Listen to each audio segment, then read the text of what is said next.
Pour le départ vers le sud, 2 Canadaires viennent me saluer et m'encourager pour la suite de mon voyage.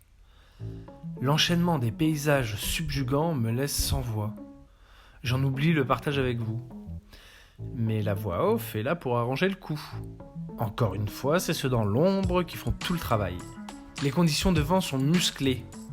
Avec ces vents de sud-ouest, il est dur de trouver un mouillage bien abrité dans les environs.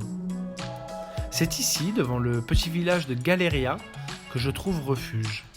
Je serai abrité des vents, mais la houle arrive quand même à rentrer, ce qui fait rouler légèrement mon voilier. Heureusement que je reste au mouillage, car je ne suis pas sûr que l'alimentation électrique aurait tenu en ampérage. J'arrive assez tôt pour faire un petit tour de rando, un peu plus dur que celle de Calvi. Avec ce qui m'attend dans le golfe de Girolata, je dois absolument améliorer mon cardio et mes performances physiques. À croire que l'effort permet de se recentrer, je me suis enfin décidé à prendre la parole. Par contre, j'ai oublié de me protéger du vent. Désolé. Petite rando, 1 heure, de 300-400 mètres de dénivelé. Et demain, on va aller ici, là-haut. Là, il y a 800 mètres de dénivelé. Donc, ce sera un petit peu plus sportif. Dans des endroits comme ici, j'ai toujours un petit peu mal au cœur quand je pense à mon drone. Parce que je me dis que là, ça aurait fait de belles vidéos. Mais bon, va falloir attendre encore un petit peu. Puis, c'est le retour vers la mer. Voici la tour de Galeria, dont la construction prit 22 ans et se termina en 1573. Elle était l'une des 7 tours génoises de la juridiction de Calvi.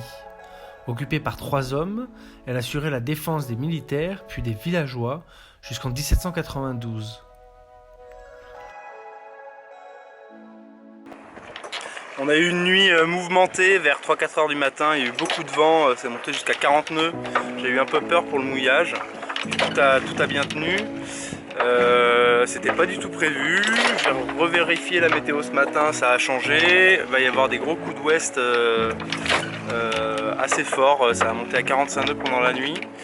Donc là, moi ce matin, je voulais monter le petit sommet ici derrière, sauf que c'est dans les nuages et puis toute la chaîne là-bas de nuages m'empêchera d'avoir une jolie vue. Donc on change les plans et on va aller se protéger dans la baie de Girolata.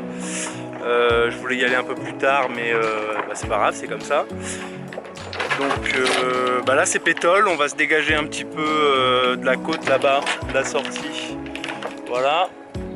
On va se dégager là-bas et comme ça, du coup, on aura un petit peu plus de vent. J'ai pris 2 rips parce qu'à mon avis, ça va souffler fort dès qu'on va sortir.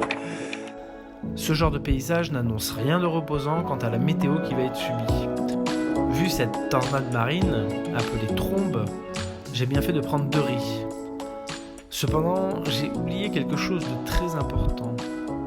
Je commence à rentrer dans des conditions plus difficiles. Le vent monte, la pluie est soutenue et la houle ne tarde pas à se former. Évidemment, c'est toujours dans ces moments que l'on doit partir au pré.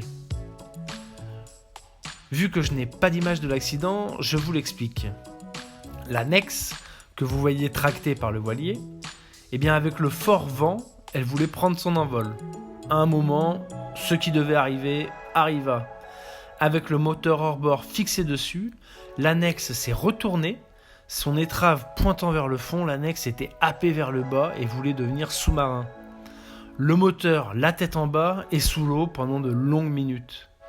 La traction énorme sur la mare fit ralentir instantanément le voilier, ce qui m'avertit aussitôt de l'événement. À ce moment, ce fut le branle-bas de combat. Rouler le génois, affaler la grand voile, démarrer le moteur pour rester face au vent, mais sans vitesse. À plusieurs reprises, essayer de retourner l'annexe, y arriver périlleusement, monter dans l'annexe, ramener le moteur hors bord sur le voilier, et enfin, repartir. Tout ça dans des conditions météo exécrables. On n'y reprendra plus jamais, je remonterai toujours le hors-bord sur sa chaise, saisi au balcon arrière. À l'entrée du golfe de Girolata, les conditions se calment. Et avant d'aller profiter du lieu, je dois m'occuper de Mayol. Oui, je crois que mon hors-bord a bien mérité ce surnom, trouvé par une abonnée, Martine, qui se reconnaîtra. Merci pour la trouvaille. Il faut donc tout vidanger, rincer, huiler, ce qui me prendra l'après-midi entière. Et résultat, miracle, ça démarre. À peine le temps de débarquer que le soleil se couche. Trop fatigué de cette journée bien éprouvante, on visitera demain.